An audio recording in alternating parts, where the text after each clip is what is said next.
შორის ხარე მთლიანად დაფარავს მზეს. აი ამ შემთხვევაში ჩვენ ამ მოვლენას ვთქვიან მზის სრული დაბნელება. გახება მზის მოთაშორით დღეს არის რაღაცა ხო?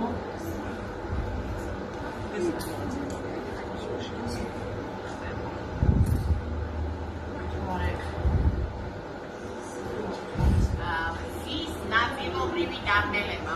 ხარე დაფარავს მზის ნაწილს. ამას ეწოდება მზის ნაწილობრივი დაბნელება.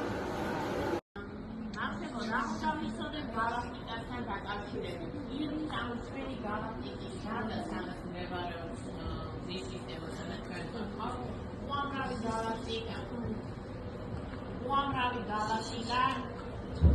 უამრავი გალაქტიკა გაფართული სივრცეში მათ ერთობლიობას ეწოდება მეტაგალაქტიკა. ყველაზე ახლოს მდებარე გალაქტიკა მზესა და დედამიწას შორის ხარე მთლიანად დაფარავს მზეს. აი ამ შემთხვევაში ჩვენ ამ მოვლენას ვთქვიან მზის სრული დაბნელება. გახება მზის მოთაშორით დღეს არის რაღაცა ხო?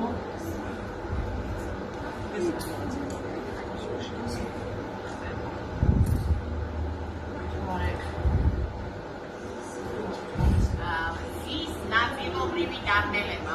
ხარე დაფარავს მზის ნაწილს. ამას ეწოდება მზის ნაწილობრივი დაბნელება. დიდი აფეთქების შედეგად ის არის იდეალურად ერული თუ დავაკვირდებით. ახლა რა უნდა ვიცოდეთ? ზემო ვთქვით, რომ ეს არის ვარსკვლავი. ხო, ყველაზე ახლოს ვარსკვლავი მდებარე დედამიწასთან, მაგრამ სხვა ვარსკვლავების ხომ არიან? მოდით ნახოთ სხვა ვარსკვლავებიც, როგორ მოჩანა დედამიწიდან სხვა ვარსკვლავები, რა შეგვიძლია ვთქვათ? პატარა წერტილება, ხო, ბავშვებო? პატარა წერტილებას მოჩანა. რა შეგვიძლია, რომ შორ მანძილზე მდებარეობენ, ხო? მაგრამ ისინი ანათებენ და როგორ ანათებენ? დავიმახსოვრეთ, ორი ელემენტის გამო დღეს მესამე დედამიწა, მეოთხე წითელი პლანეტა, მარსი, დიდი პლანეტა ყველაზე, გოლიათი პლანეტა, იუპიტერი, გოლიათი პლანეტა, სატურნი, შემდეგ ურანი და ნეპტუნი, ხო? მოდით დავიწყოთ მერკურიდან, ეს არის ყველაზე პატარა პლანეტებს შორის პლანეტა, ყველაზე ახლოს მდებარე პლანეტა მზესთან. რა შეეხება ამ პლანეტას? მას თითქმის არ გააჩნია ატმოსფერო. დედამიწა ხომ აქვს ატმოსფერო, ხო ვიცით? აქედან გამომდინარე დედამიწა თითქოს ინარჩუნებს. ამ პლანეტას არ გააჩნია ატმოსფერო და ის თითქოს ვერ ინარჩუნებს. აქედან გამომდინარეა ზუსტად, რომ ამ პლანეტის ზედაპირზე მკვეთრი ტემპერატურა, მამის დაბალი ტემპერატურა, მისი მაღალი. როდესაც ტემპერატურაზეა საუბარი, ბავშვებო, დავიმახსოვროთ, მინუსია საუბარი ძალიან ცივა, თბილისია ყველა. მას ამ პლანეტას თანამგზავრი აღარ. რა შეეხება მეორე პლანეტას? მოდით ნახოთ მეორე პლანეტა. გამახსენეთ რომელი იყო, რა ვთქვით?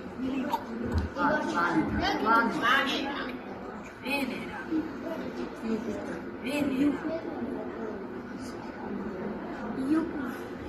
პლანეტა ვენერა.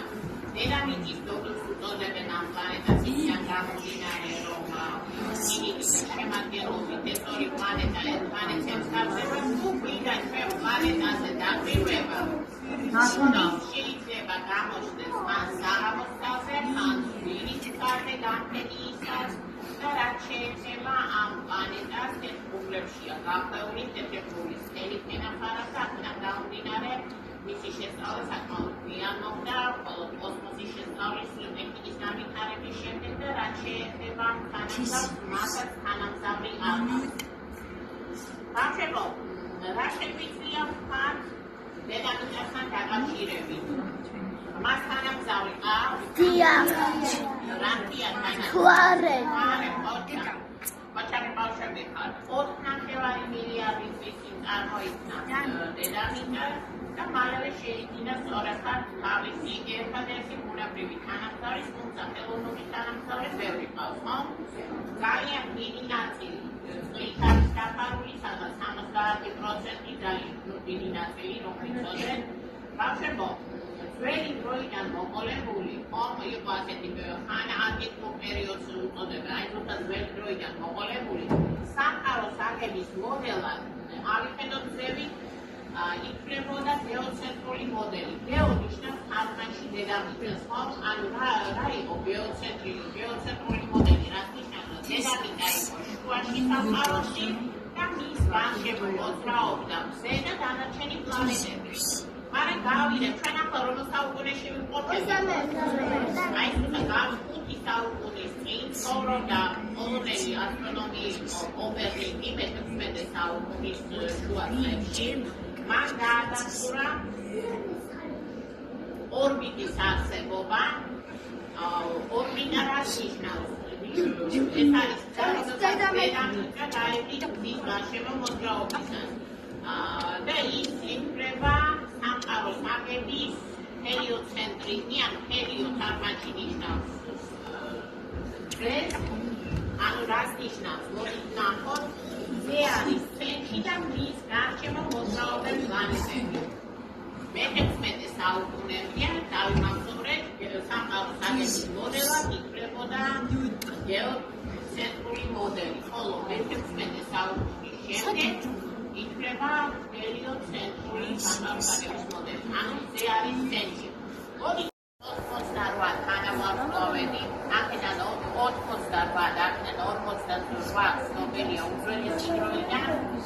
12 ზოდიაკალური თანავარსკვლავედია და ჩვენ ნახავთ ზოდიაკალურ თანავარსკვლავედებს.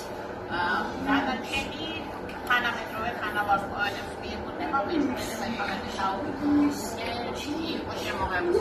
ბავშვებო, ჩვენ მოდით ნახოთ ზოდიაკალური თანავარსკვლავედები.